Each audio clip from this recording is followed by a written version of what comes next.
पूछते हो अंकल आपने कैसे पहचाना? बेटा तेरी शक्ल बिल्कुल तेरे पापा से मिलती है ना, तेरा नाक मिलता है, तू तो अपनी मम्मी की तरह ही बोलती है, तेरे दादाजी थे ना इसी कद काठी के थे। मतलब अनेकों प्रूफ देता है और वो पहचान जाता है कि ये वही थी। ठीक है, तो हमारे महाद्वीप और महासागर वेगनर ने भी, जो एक जर्मन विद्वान हुआ है, मौसम विज्ञान वेता भूगोल वेता हुआ है, उन्होंने भी महाद्वीपों के विस्थापन का सिद्धांत दिया।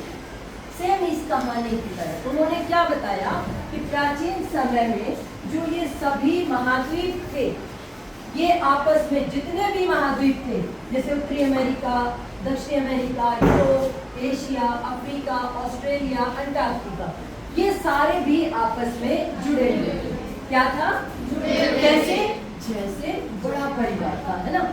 और उस जुड़े हुए पार्ट को उन्होंने क्या कहा? पैंजिया। क्या कहा? पैंजिया।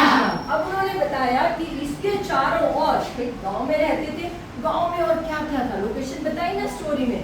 तो सेम वैसे वेगनर ने भी बताया कि ये सभी भूखंड जुड़े हुए थे, जिसको पैंजिया कहा गया, और उनके चारों ओर एक विशाल सागर लहराता था, जिसको क्या नाम दिया गया? पैंथालसा। क्या नाम दिया गया? पैंथालसा। और ये पैंजिया दो भागों में बटा हुआ था। जैसे परिवार अनेक भागों में टूट गया ना कारणों से, तो पैंजिया भी अनेक भूगर्भीय खलचलों के कारण दो पार्ट में बट गया। कौन कौन से पार्ट में? एक लॉरेंशिया और दूसरा गोंडवानालैंड, है ना।